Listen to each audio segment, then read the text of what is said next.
Hey there, happy Wednesday. Welcome to my channel. I am Jill Morris Smith. I'm actually Jill Smith, but because Morris was already in my name when I established a Savvy Servant, I still use it here. So, welcome to my channel. I'm Jill Morris Smith. If you are new to my channel, I am the Savvy Servant, also known as a nonprofit expert. So, if you're trying to start a nonprofit or build your existing nonprofit, this is definitely the channel you want to hang out on. And let me tell you something. If you are a founder or if you want to start a nonprofit and you are just getting started, this is definitely where you need to hang out because I primarily serve nonprofits that are 5 years old or less. And mainly helping founders because a lot of times in the beginning, founders are the ones doing it alone, other than the board, because you need a board. Let me just be clear, you need a board. That's a whole nother video. And there are videos on here that talks about needing a board. But yes, I primarily serve founders, but you're definitely in the right place. I've helped thousands, yes, thousands of individuals who are trying to start nonprofits, who have established super successful nonprofits, and I count these people, and I don't know the exact number, but just from teaching uh, online courses, teaching in-person courses, guest lecturing, helping one-on-one clients, coaching group clients, and so it's up there. And so I have an extensive amount of experience in the nonprofit management and development industry, and it's well over 20 years. I know the nonprofit industry from the federal funder perspective and experience, as well as from working in nonprofit organizations, grassroots, small nonprofits, even up to major trade associations. And so yeah, I have extensive knowledge that I'm here to share with you all. And so my heart goes out to those who are starting out. And so I saw a need. And so, yeah, if y'all see my other recent videos, y'all know that my business has shifted a little because I've got married and my husband and I started another business. But I put out a video yesterday that talked about. I put out a video yesterday that talked about not giving up on your vision. Don't let your vision die. And I'm telling you, I mean, sometimes you think you're motivating other people, and they could be motivating you. And so, thank you to those who have gone to my website and who sent me messages and saying, glad that you're back, and we're so happy that you're back, and please don't leave us. And so, I can't let this baby die. This is my baby. As I've stated many times, I started this baby when I was single, and so I've nurtured this baby. It's grown so much. It even grew to a six-figure business, which I'll talk about how to build a six-figure coaching business, and it's a consistent. I'm gonna talk about that on another video, but it's consistent with what I want to talk about today with you all. But I say that to say that I can't let this baby die, and I'm so glad I have support. My husband's like, no, you're here to serve. My business is the Savvy Servant, so I established this business to serve, and so he who have begun a good thing, is faithful to complete it. So I am still in it. The Savvy Servant is very much alive. And so yeah. So I do want to say this. If you have not taken any of my e-courses, especially my How to Start a Nonprofit e-course, I highly recommend that you invest in that. As a matter of fact, I'll put a 20% off discount in the description because some of the things that most of the things that I tell you on these videos, it is with the assumption that you've done A, B, C, and D. And so I could be giving you G, H, X, and Y in a video, but if you haven't done A, B, C, and D, it's not going to have the same effect. So everything I do is a strategy.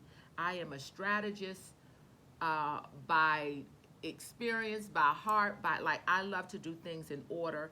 And so if you have not taken my e-course, or if you've not worked with me one-on-one, or in any of my group sessions I've had, I used to do a lot of I used to do monthly how to start your nonprofit e-courses live, but I stopped doing those.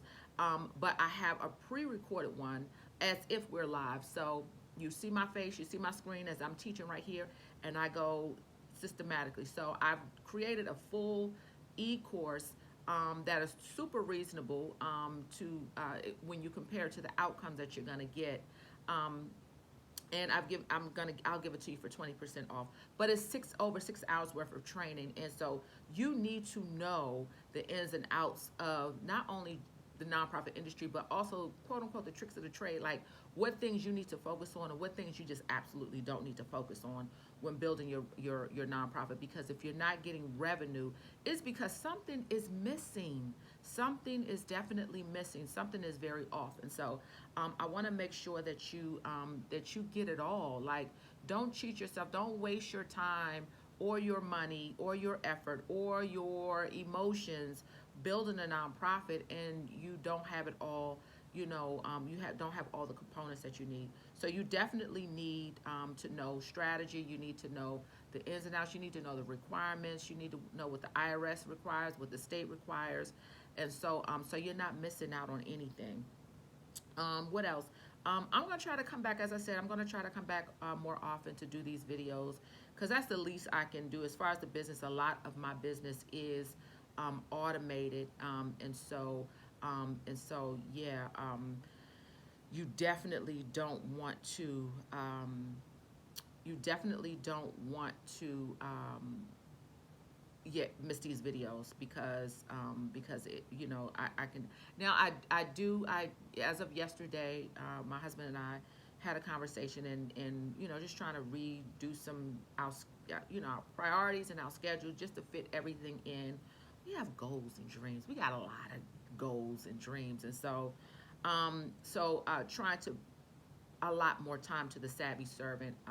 He has his own thing he was doing, and he can dissolve that out, and we're now focused on our priority is our real estate business. But but this as well, as I said, he's now a part owner of the savvy servant, and so we're trying to figure out how we can make the savvy servant just as much as a priority. So with that being said, I am going to take on some clients, some one-on-one clients. Is going to be on a very, very case-by-case basis. I already have existing clients that I've been working with for years, but just trying to lot some time in our calendar so that I can take on some more one-on-one clients. But I am doing group coaching sessions. So if you're interested, please feel free to send me an email. My website is in the header, but you can always go to jill@thesavvyservant.com and send me an email if you're interested. All right. So today, if you have a money issue, which a lot of nonprofits for the most part they do, because at the when you first start your nonprofit, let's be clear, you're not going to get a grant. I mean, you might very rarely, you'll come across, maybe a grant in your state because you're a business owner. But for the most part, grantors, they want to see that you have put some best practices out there, like you've had some outcomes, like you've had some you've had some success stories, that you've had some positive outcomes, that you have some satisfied clients, and you have proof of those satisfied clients. You have data, you have numbers. They also want to see your operations. They want to see so a lot of times, if you're going for a grant, most times if you're going for a grant, especially a sizable grant, they want to see, do you have someone capable on your staff, or at least not even full time, but at least a consultant that has a profession in managing money, like an accountant or CPA or some type of finance person. And so in the beginning, you don't have those unless you are that person. You don't have those in the beginning. So you definitely need to build up your revenue streams. And so Other than grants, as which my nonprofit e-course talks about, there are so many other ways to raise revenue, consistent revenue, and this is one that I want to tell you about today, that you need to be doing this in your nonprofit for consistent revenue that a lot of people overlook, a lot of nonprofits overlook. And so I want to share this with you today, because today you can put this in practice. All right. So the one consistent revenue stream that if you don't have, you need to get it as soon as possible, establish it as soon as possible. And that is fee for service. Fee for service. Fee for service. So what happens is, and especially in the Black community, what happens is a lot of times we develop these nonprofits because we're givers, we're servers. That's one thing about our culture. We love to give, we love to serve. And so, and it comes so natural. And so what happens is that we serve from a place of aiding, just aiding. So for instance, like maybe we want to establish a nonprofit that feeds the homeless, that we feed the homeless. And so that's what we'll do. We'll go out and we'll feed the homeless, and that's it. And we give them a meal, and then that's it. But the Bible talks about, and if y'all know me, I'm going to talk about Jesus. The Bible talks about not just giving a man fish, but teaching him how to fish. And so one of the things we need to do in our nonprofits is that we need to not just aid, but we need to educate. And so with educating, one of the main sources of revenue sources that you need to be having and you need to implement is some type of program where you're educating, and you can charge for it. So at the very least, some type of coaching program. If you if you're a therapist or a counselor, that need not to be giving away your services for free. You need to be doing some type of counseling therapy sessions at a cost. Now, let me be clear. You don't have to charge extensively. You can do a sliding scale. You can do a fee that's a sliding scale. So if you are, for the most part, if you are, most nonprofits, they want to serve communities that are low income or in need and don't have a X, Y, and Z. More than likely, the people you're serving don't have a lot of money. And so if you have, say that you have, I don't know, okay, let's just say you have your nonprofit primarily serves, I don't know, a homeless shelter. Say if you have a homeless shelter. And so for those who don't have income, of course, you may be giving away, let me step back a moment. Say you have a homeless shelter. We know that you're providing at no cost. You're providing beds, and you're providing food to those in need. Now, we're considering those people to be, or those clients to be, those who have no income, no jobs, no nothing.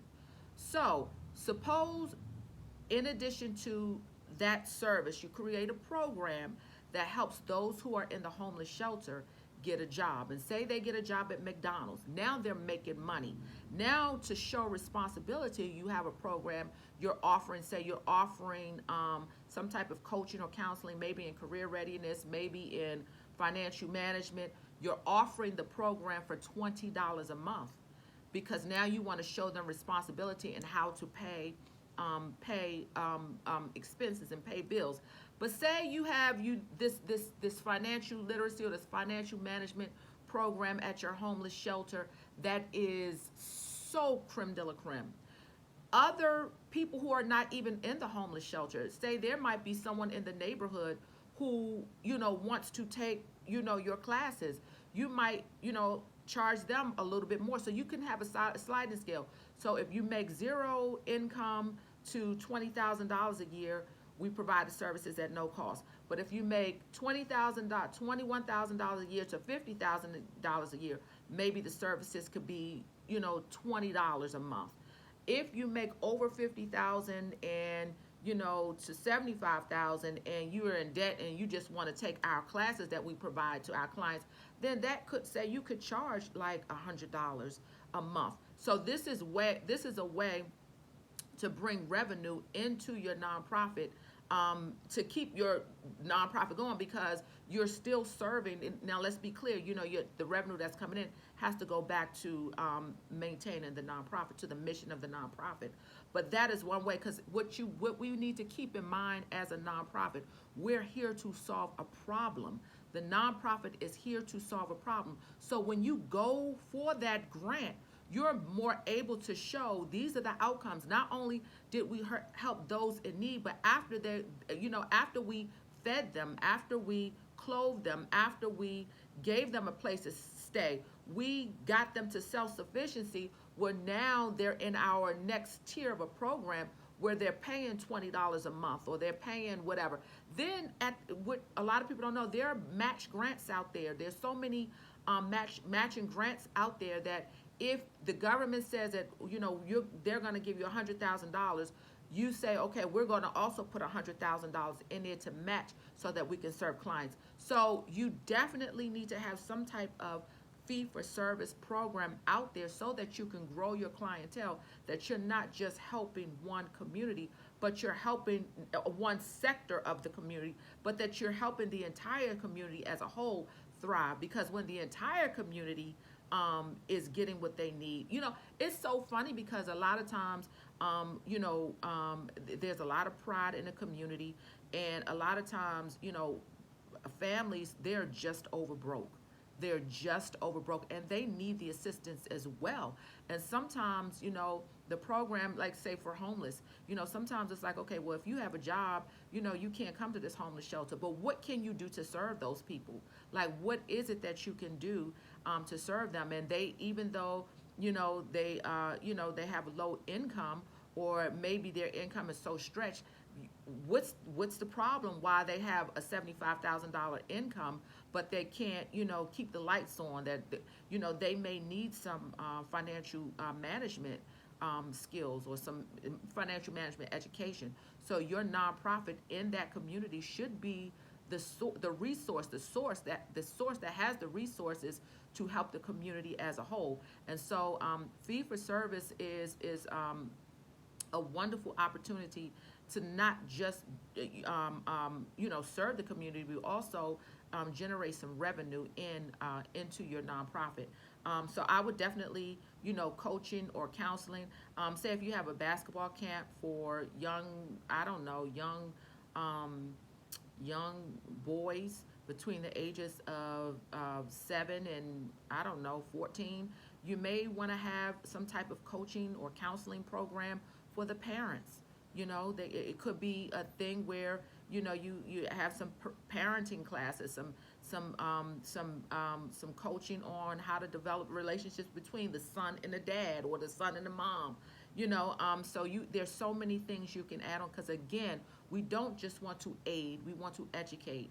And so if you are educating, you can definitely put a price on that. You don't have to rob people, because you're still a nonprofit, but you can put a price. As I said, you can do like a sliding scale according to income, so that you can have income to come back into the nonprofit. So I hope this helps. Drop in a comment if it does. If you need more assistance, please feel free to reach out to me, Jill@thesavvyservant.com, and we could try to figure out some way where I can help you more closely and answer some more questions that you have. But yeah, I hope this helps. All right, so you all be blessed. I'm gonna try to come back. Actually, I'm getting ready to do another video. It's a very, very important video that I must do, and I want to put it on here for a reason. But thank you so much for your love, your support, and for not letting my vision die. And I hope that I am igniting your vision. But yes, and even if you need help, putting in developing your coaching program. Because it doesn't take a lot. You don't even really need a coaching license. It would be good to have one. But if you are an expert, and if you have experience in an area, say financial literacy, or some type of, because coaching, let me be clear, the difference between coaching and counseling. Counseling really, or therapy, goes back to your past to get you up to where you are. How did you get to this point right now? So they're digging out, trauma and all those things to figure out why are you at this point. What coaching does is once you figure it out, coaching just helps walk you along, to get into the next place and to help meet your goals. So it's like literally we're on the sidelines just helping you and motivating you to go to the next level. That's what coaching is. And so having a coaching program in your nonprofit is imperative, because again, we definitely want to educate and not just aid. All right. So I hope this helps. Thank you so much for supporting this business. And yeah, I'll see you on the next video. All right. Bye-bye.